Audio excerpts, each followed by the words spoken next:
সারা মাস কাজ করে 500 টাকা কামানো যায় না, সেখানে এক তলবেই 528 রিয়াল। এটা এই মাসের সব থেকে বড় তলব। এখানে যারা রেস্টুরেন্টের কর্মী আছে এরাও এই তলব রেডি করতে করতে অস্থির। দেখেন কতগুলা মিল তারা বানাইতেছে। হাজি শর্মা থেকে এতগুলো অর্ডার দেওয়া হয়েছে। আর আমরা বাঙালির সারা মাসের বেতন হচ্ছে অনলি 600, 700, 600, 750, 750, 400 এরকম।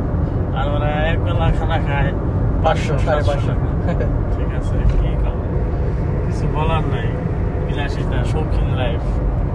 তাও পুরা খাবার তো ওরা খাবে না, অর্ধেক খাবো আর কি ফালাই দেবো অর্ধেক। এই হইতেছে সৌদির প্রবাসীদের জীবন। তবে যারা ডেলিভারি করে